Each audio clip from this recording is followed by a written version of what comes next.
Hello, everyone, and welcome to the new Subtext with Muse. Just wanted to go over the greatest, newest thing that you now have access to, regardless of where you are subscribed to.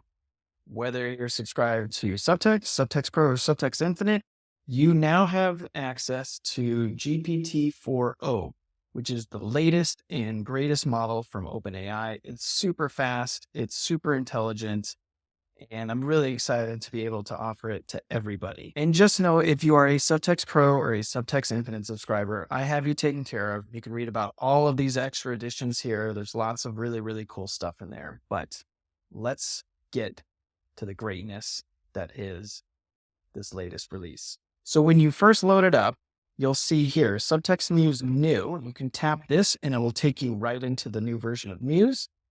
Or if you're at Story Central, you can do the same thing here. Now, the new version of Muse is not compatible with the older version. They work off a completely different system, and so there's no way that I can bring in the older conversations into the new version.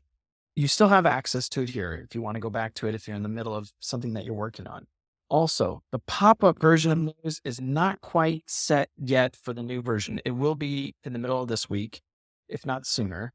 But for right now, again, if you're in the middle of using Muse to help develop a story or whatever it is, if you're within your story or even here, anytime you're using the pop-up version of it, it's still using the older model.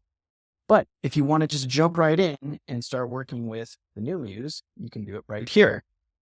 And regardless, again, whether or not it says Subtxt Infinite down here, Subtxt Pro, or Subtxt, it's all the same model. It's just going to be the amount to which you can use it based on daily limits. Right now, there is no daily limit. So if you run into any kind of thing that says, hey, there's a daily limit, it's actually trying to signal a bug, and I will find out about it and we'll fix it. Don't worry about that. But just know that you don't have a daily limit. So if that pops up, just create a new conversation and you can go ahead and keep working.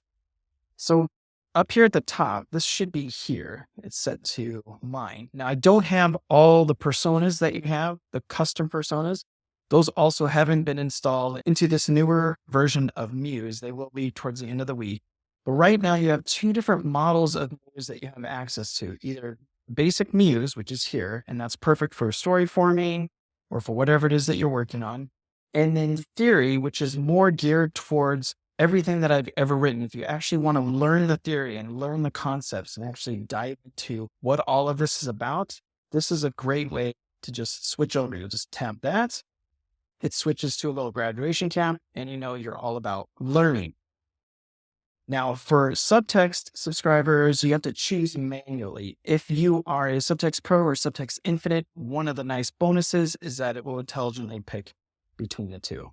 But for right now, I'm just going to show you what it's like to just work with GPT-4 O here.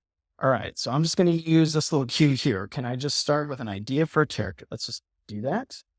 And let's see where it goes. See how fast this is? It's ridiculous. Absolutely. Starting with the character is a great way to build a story. Let's flesh out your character. So you can start anywhere. Who is your main character? What is their primary goal or motivation? What kind of conflict do they face? What is their relationship with the obstacle character? This could be an antagonist, a mentor, a love interest. Oh, you know what? This is what I wanted to try. I wanted to see, a movie, The Terminator. The very first one, I want to see what it would be like to write it from the point of view of Reese. So in other words, he's the main character, and Sarah ends up the obstacle character. Let's just see what happens. All right, so you see, it's going to go look out and see what the Terminator is all about, and then help us develop. All right.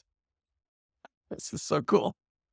All right, let's reframe the Terminator with Reese as the main character and Sarah as the obstacle character. Main character through line Reese. All right, she's in universe, so he's stuck in a dystopian future and must travel back in time to change the course of history. All right, that's kind of cool.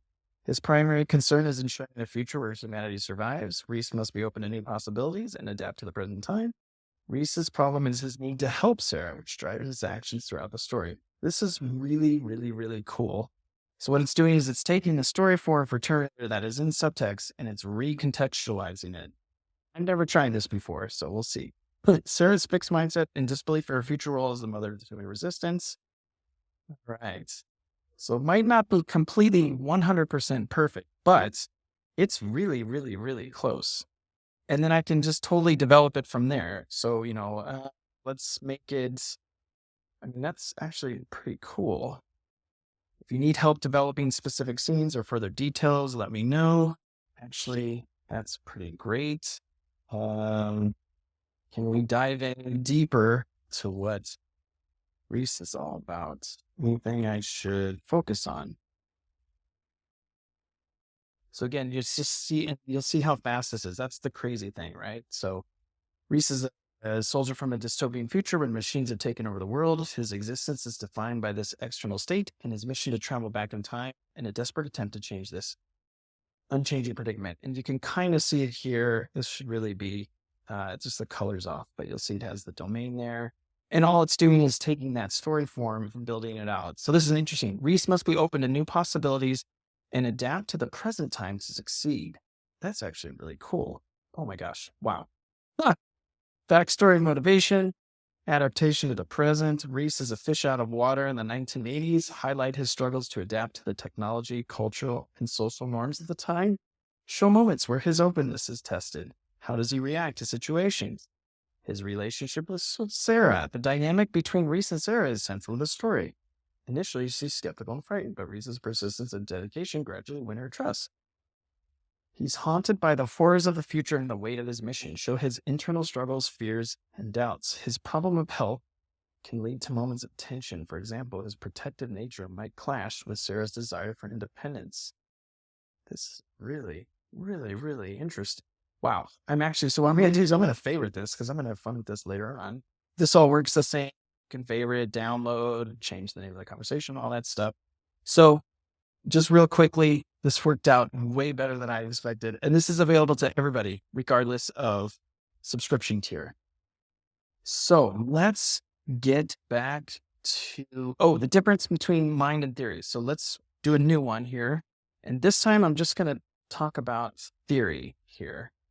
All right. So let's say either you remember something from a class that I taught or something online, or you read something, maybe on narrative first.